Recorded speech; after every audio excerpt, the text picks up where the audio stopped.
The Michigan Man Podcast, episode 141. It was another New Year's Day disappointment for the Wolverines, but the future is still bright. On today's show, we attempt to bring some closure as another football season ends.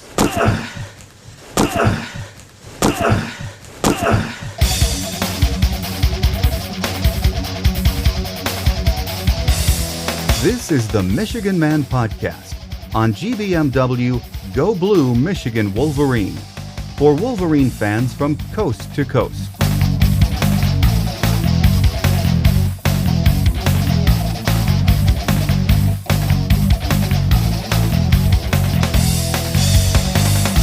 Go Blue and welcome to this week's show. I'm your host, Mike Fitzpatrick. There is more than enough going on this month to keep Wolverine fans riveted. Men's basketball is ranked number 2 in the country and they are red hot. This week they will try and match the best start in school history as they seek to run their record to 16-0. Let's not forget about the Lady Wolverines either. Coach Barnes Arico has the team off to its best start in program history and is 2-0 in the Big Ten to start the season. Another story we're watching is Michigan hockey. We all know what Red Berenson has accomplished in his long tenure as Michigan's head man.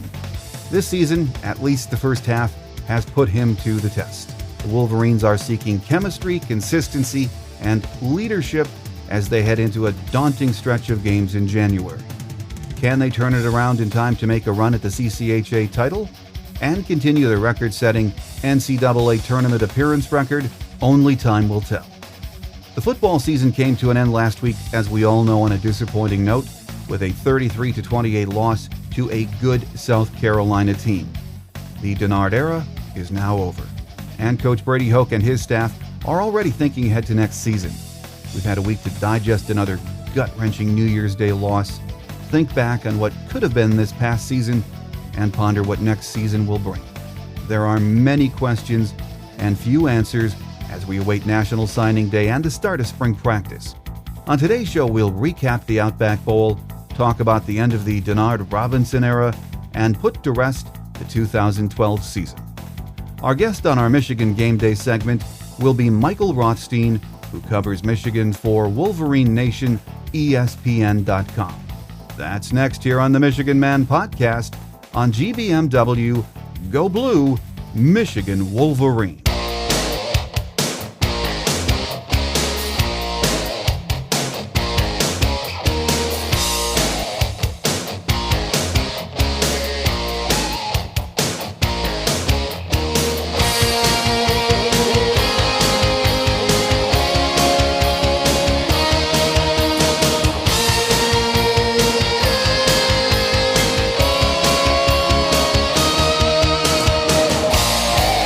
Joining us today is Michael Rothstein from WolverineNation, ESPN.com to wrap up the Outback Bowl. Happy New Year, Michael, and welcome back to the show. Thanks so much. It's good to be back, and interestingly enough, good to start the off-season. Yeah, you're right about that, and you're fresh back from Tampa and that beautiful weather for the Outback Bowl. Everything looked like it really went well. All the players, everyone that went down there said it was a great time, great bowl atmosphere. It really seemed to be, from the limited amount of time I was down there. I flew down the morning before the game. I was there for New Year's Eve, went to the game itself. Surprisingly, a lot of fans actually at the game didn't think there would be that, but both teams seemed to travel pretty well. Tampa's Tampa. It's warm. I got to run a couple days outside with the sun out, and I was able to wear shorts, which, as I stare out my window in the couple inches of snow that are sitting on my neighbor's roof, I'm not able to do that right now. No, I know it's back to reality now. You know, the other thing that watching the game on television, though, Michael, sort of jumped out at me, looked like there were a lot of empty seats there. There were, but not as many as I thought there'd be. Frankly, I thought there'd be a lot more. So, I think you take that for what it's worth if you're a bowl game, because the thing is don't forget, the bowls are going to make their money whether a team sells out their ticket allotment or not, because the team still have to pay for that because it's a ticket guarantee.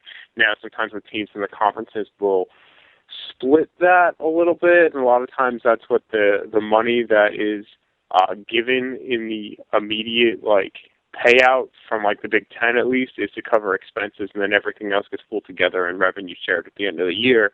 But that's a lot of, stuff that we could talk about at another time. As far as, the empty seats, that's going to happen. I mean, look at some of the BCS games. There are a ton of empty seats there, too.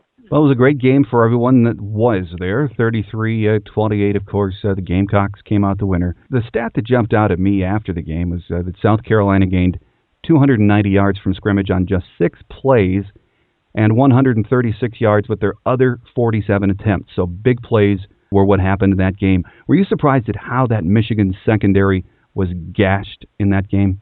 Yes and no. Was I surprised they got beat so often down the seam? Yes. Was I surprised that they struggled a little bit? No. Mostly because if you look at most of their year, they had a great, how would I put this? They had great numbers. But a lot of that was because a lot of the teams that they faced ran the ball, and they didn't face a lot of great offenses. So those numbers for their passing game were skewed. If you look at their passing efficiency defense numbers, they were more in, I'm trying to remember, I think the 20s or 30s or something like that, and that's probably pretty much the more accurate barometer of where this secondary and this pass defense was. And they lost J.T. Floyd, who once Blake Countess went down at the beginning of the year, became absolutely their best cornerback. So now they were going with neither starting cornerback from the beginning of the season into this game against fast receivers, skilled receivers. Remember, Bruce Ellington, who caught the game-winning touchdown pass, he's a basketball player too. So he has great vert, good speed. Ace Sanders is one of the faster players in college football, and Michigan just didn't have the guys to counter that in the secondary, and it showed. Well, Michael, do you think it was the speed that South Carolina had that we hadn't seen all year, or was it more the lack of experience other than Kovacs being the main contributor for South Carolina's success? I don't know, a little A, a little B maybe. They certainly, Michigan maybe had 2 players on their roster that had the speed of Ace Sanders. One is Dennis Norfleet, the other is Denard Robinson. They didn't really use Norfleet much in the game on defense. I think they used him maybe for one play, one series. I haven't gone back and rewatched it, and frankly, those numbers on the jerseys weren't exactly the easiest things in the world to pick out. For instance, I thought Denard Robinson got laid out when it was Vincent Smith who got clownied, and vice versa when Denard was actually hit pretty hard by Clowney. I thought that was Vincent Smith again. By the way, poor Vincent Smith. But you look at that, and I don't know. I think they thought they might be able to teach Norfleet something as a corner, and who knows? I mean, although I'm doubtful in a 5'6" corner that he'll ever be like a number 1 type corner.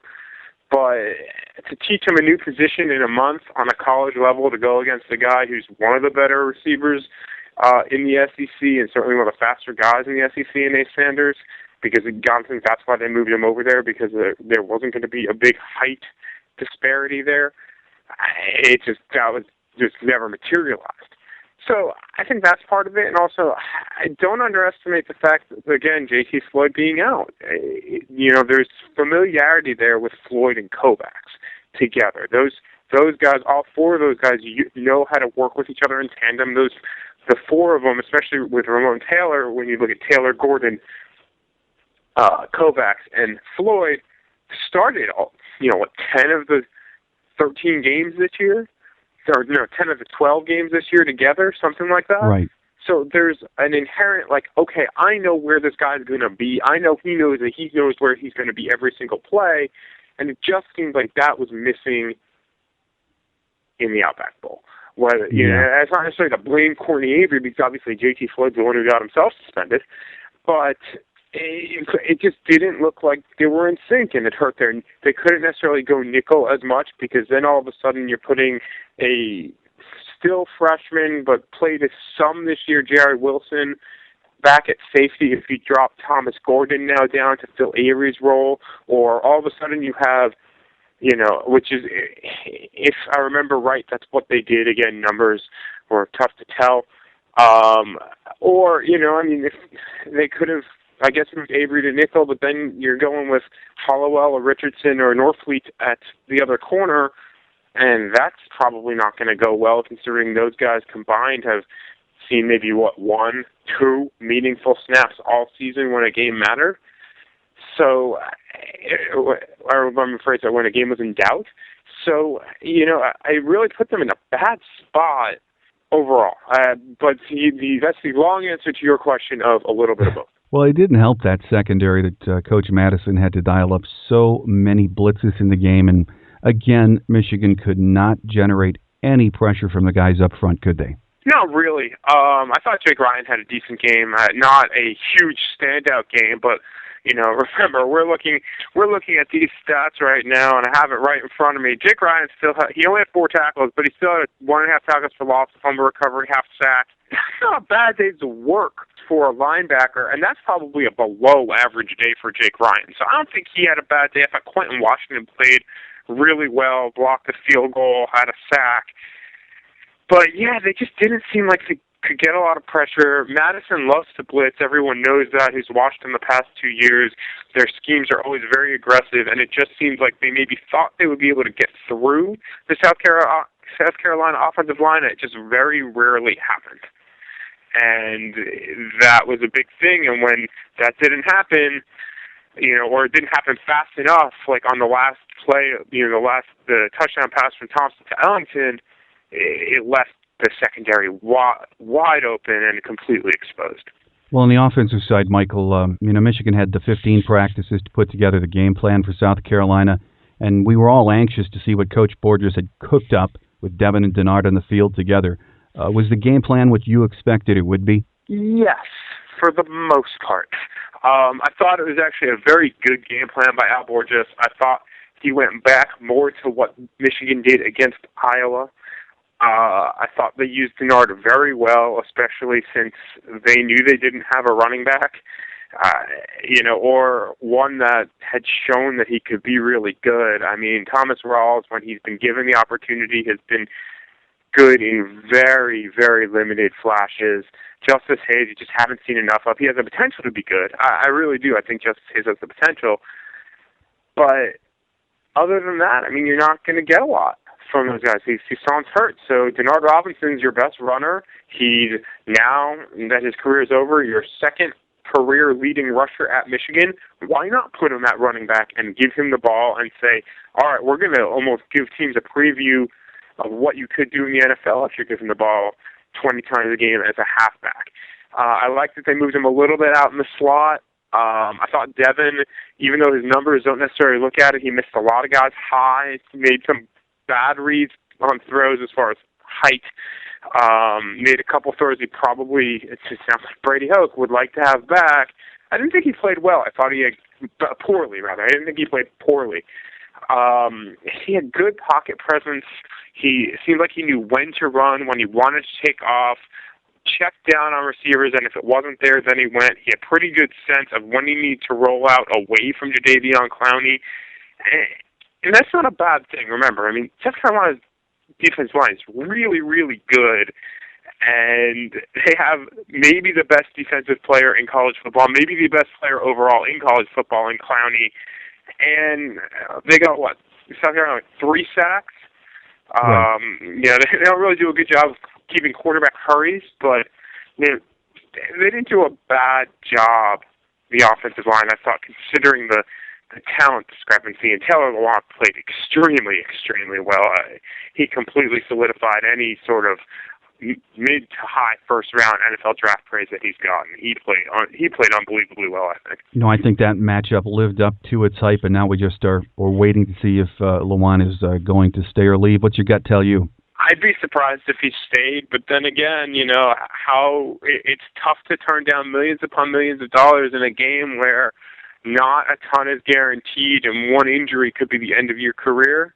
That's a tough thing to turn down, in my opinion. And this is just my opinion. If I were in Taylor Lewan's shoes, I would go, because I'm clearly close to getting my degree, because he's, again, if I were him, I'd be close to getting my degree because I'm, a fourth-year student, even though I have 1 year of eligibility left.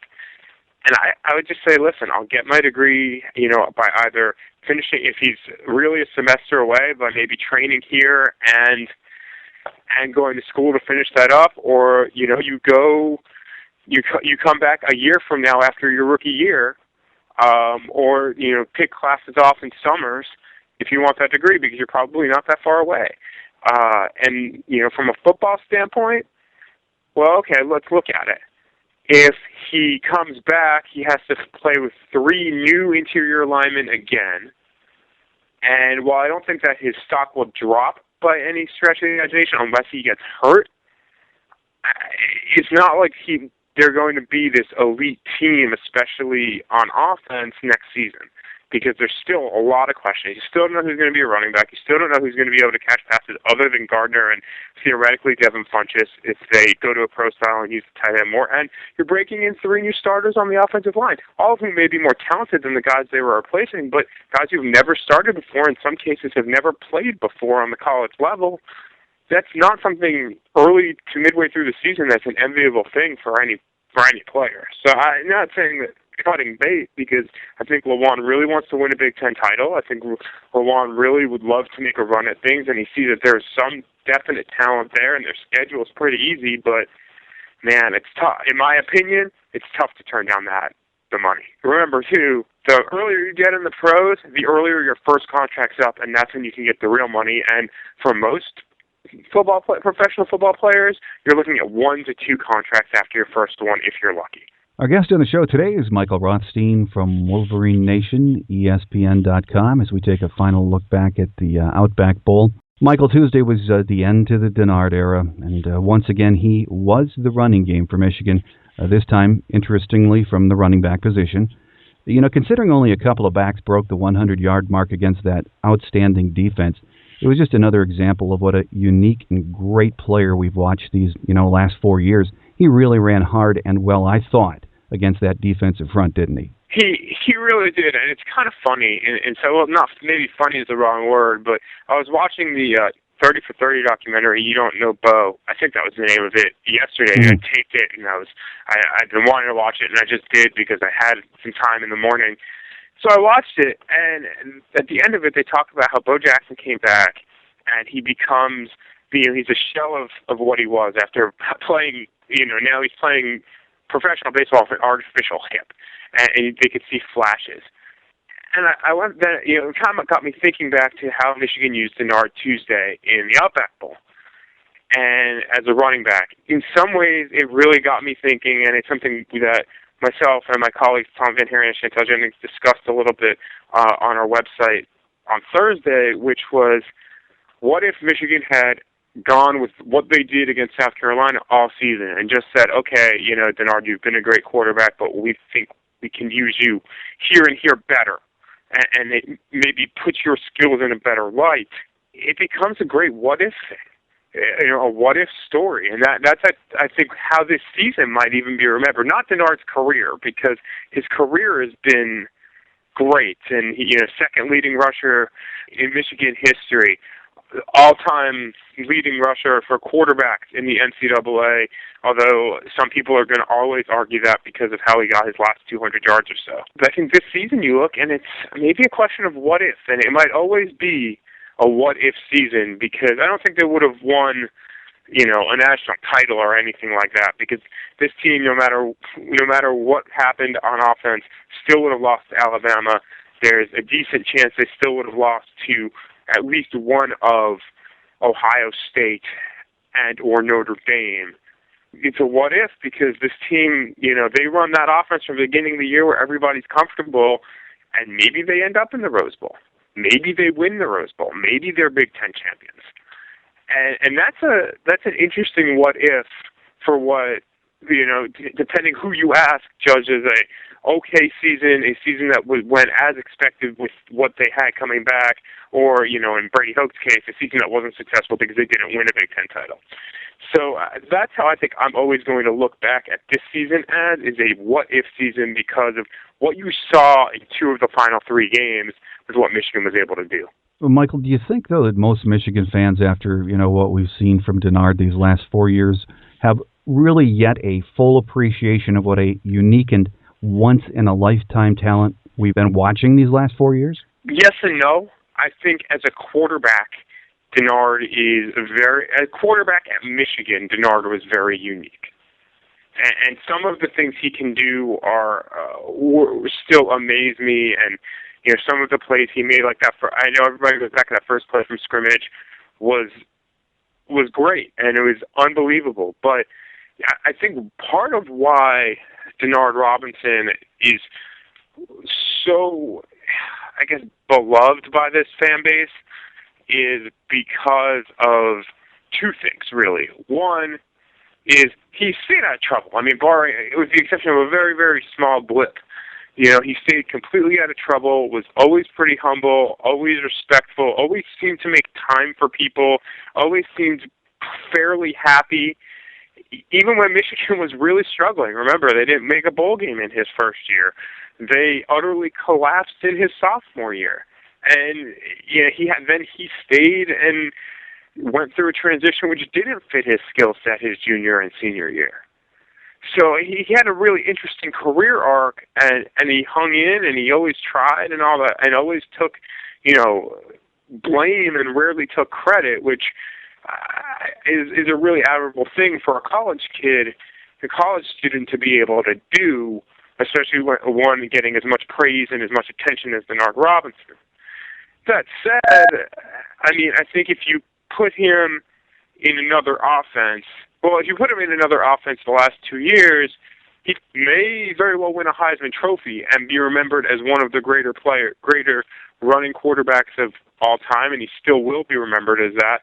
But I think it becomes a situation of, if he's in another program, a program that just runs the ball all the time or runs his own read that fits his skill set, like, Rich Rodriguez's offense, or the offense in the Fiesta Bowl run by either Oregon or certainly by Kansas State, who recruited him pretty hard, or maybe even Urban Meyer's spread offense at Florida and then Ohio State, I think he becomes a great quarterback in a line of quarterbacks who have similar skill sets to him. And I think that's what makes the difference with Denard Robinson at Michigan, because for so long Michigan had, as you know, the drop-back passer from Chad Henne to John Navarre, Tom Brady and Drew Henson, who some of them weren't, just statues back there, but they didn't have anywhere near the mobility of Denard Robinson or even Devin Gardner. And I think that's maybe what makes Denard so unique, is he was such a different quarterback than anything Michigan had seen, other than, a year of Tate Forcier for the, 20 to 30 years prior, maybe back to Rick Leach. And I think that's what made Denard so different and so much of a standout were those two things. He came in and he helped Michigan through a bad era, and he was just different than what people were used to as a quarterback at Michigan. He was an unbelievably talented, very rarely gifted player, but I think that certainly helped his legacy. When we look back now, expectations were high, probably unrealistically high at the beginning of the season. And I suppose, it's some consolation that Michigan lost to the number 1, number 2, and number 3 teams during the regular season and in a bowl game to a team that will end up in the top 10. We all know Michigan fans expect more. Coach Hoke expects more. But do you think that he got the most, he being Coach Hoke, out of his team this season?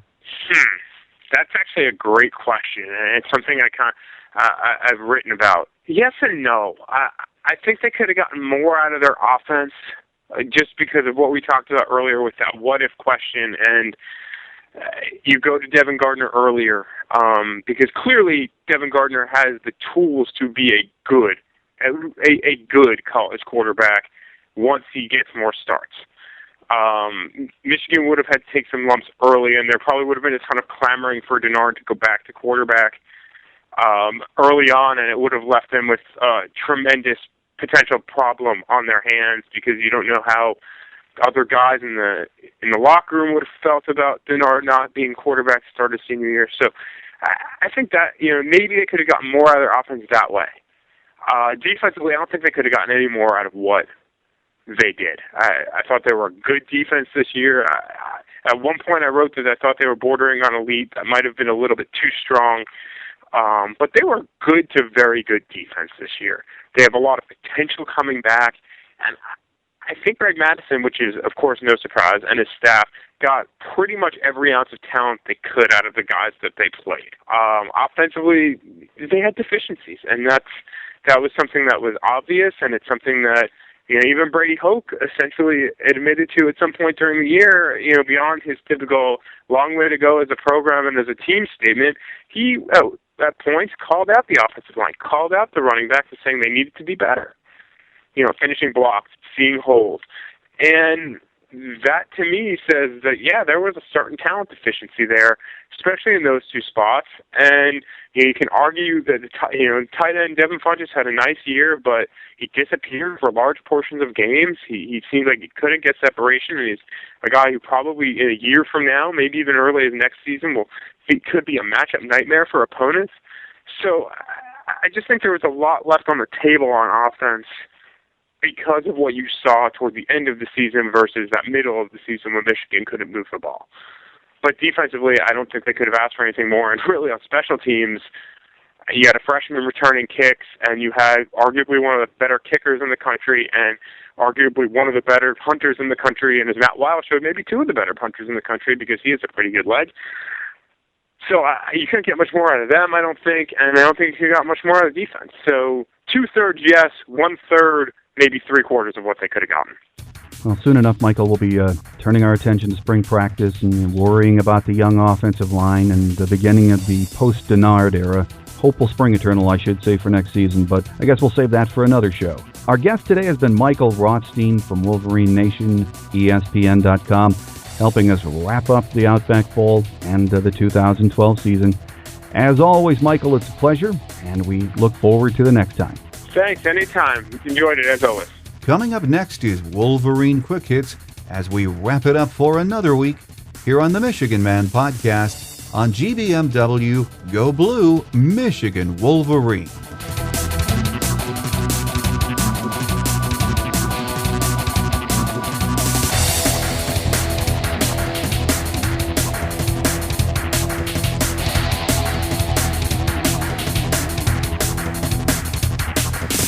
On Wolverine Quick Hits today, sophomore guard Trey Burke and freshman forward Glenn Robinson III each had double-doubles, and the University of Michigan shot 58.1% from the field and hit 10 three-pointers in a 95-67 rout of Iowa Sunday afternoon at Chrysler Center.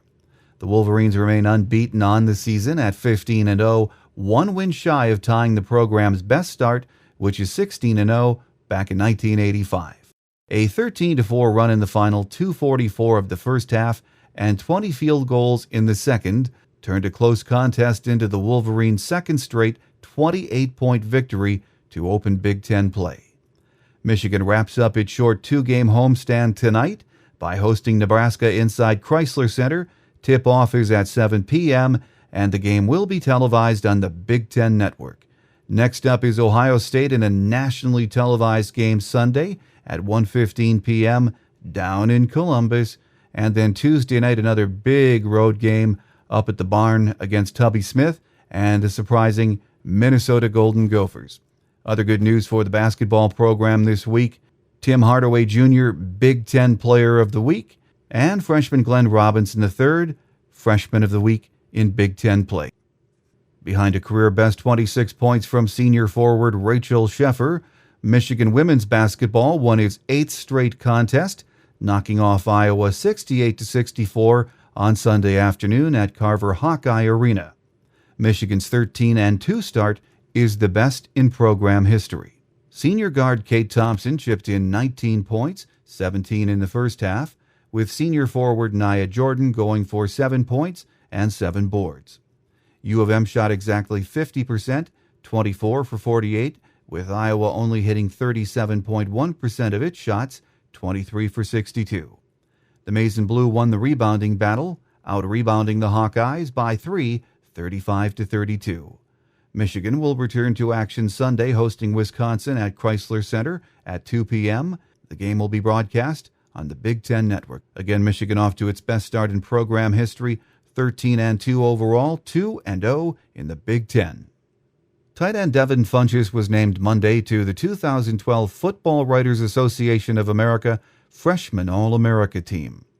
Funchess started 5 games as a freshman, totaling 15 receptions for 234 yards and 5 touchdowns. He had 4 catches for 106 yards and a touchdown against Air Force on September 8th, earning Big Ten Freshman of the Week honors. With his performance, Funchess became the 9th Wolverine freshman to register a 100-yard receiving game and the first U of M tight end to surpass the 100-yard mark since Jeremy Tooman in 1997. Funchess' 5 touchdown catches tied for 4th most in Michigan football history by a tight end. His first 5 catches of the season all marked 20 yards or more, while the first 6 receptions all converted first downs. So congratulations to Devin Funchess, and a lot to look forward to from this young man during the next 3 seasons. Michigan freshman defenseman Jacob Trouba and his Team USA teammates captured the country's first IIHF World Junior Championship since 2010 with a 3-1 win over defending champion Sweden on Saturday in Russia. Trouba, who was named the tournament's best defenseman and to the media all-star team, earned an assist on the game-winning goal in Saturday's game to finish with 9 points in 7 games overall. He led the defenseman and was tied for 5th overall in points while sharing first for the United States squad. The 6'2", 195-pound defenseman earned a tournament-high 4 assists in USA's 7-0 win over the Czech Republic in the quarterfinals on January 2nd. So congratulations to freshman Jacob Trouba. Michigan hockey entertains Alaska Anchorage this weekend at Yost as Coach Red Berenson and the boys try to get things turned around. Don't forget to become a member here at GBMW. Visit www.gbmwolverine.com and sign up for membership today. Benefits include email reminders when a story is published or a mailbag question is answered. You also need to become a member for full participation on our always interesting message board. So join GBMW today and get your daily fix of maize and blue news and conversation. Then each Wednesday you can check out the Michigan Man Podcast. The show is now available as an Android app, which can be purchased from the Android App Store at Amazon.com. If, however, you are an Apple person, you will find our app in the Libsyn box at the iTunes App Store. If you listen to the show on your Apple device, please take a minute to give us a review. It does help a lot. Our listener lines are open 24/7 for your comments. If you'd like to have your maize and blue opinion heard, give us a call at 313-263-4842. That's 313-263-4842. Then leave an audio with your thoughts on the recently ended football season, the incredible start for men and women's hoops, the hockey team's struggles, the fast-approaching National Signing Day, really anything that's on your mind. Just give us your name, tell us where you're calling from, and then give us your 2 cents worth. If you'd rather send us an email, our address is the Michigan Man Podcast at yahoo.com. That's the Michigan Man Podcast at yahoo.com. I welcome your thoughts on anything maize and blue, so give us a call or send us an email. Thanks again to Michael Rothstein from WolverineNation, ESPN.com, for helping us take a final look back this week at the Outback Bowl and the recently concluded season. For most Michigan fans, football, of course, is the main course, but this winter brings us plenty of welcome diversions on the Wolverine athletic front. For the next few weeks, we'll focus on basketball and hockey. In February, we'll have plenty of great coverage of National Signing Day and do a couple of in-depth shows on what is shaping up to be another great recruiting class for Coach Brady Hoke. And spring football isn't really that far off. But for now, let's enjoy the winter and spend some time talking about the other exciting things happening on the Wolverine athletic scene. Next week, our scheduled guest is basketball beat writer Mark Snyder from the Detroit Free Press. So we hope you'll join us for that. Thanks for downloading this week's show, and we hope you'll do the same next week. Until then, I'm your host, Mike Fitzpatrick. Take care, and until next week, as always, go blue. Thanks for listening to the Michigan Man Podcast on GBMW Go Blue Michigan Wolverine. You can find us on the web at www.gbmwolverine.com. That's www.gbmwolverine.com. For audio posts or other fan feedback, please call our listener line at 313-263-4842. That's 313-263-4842.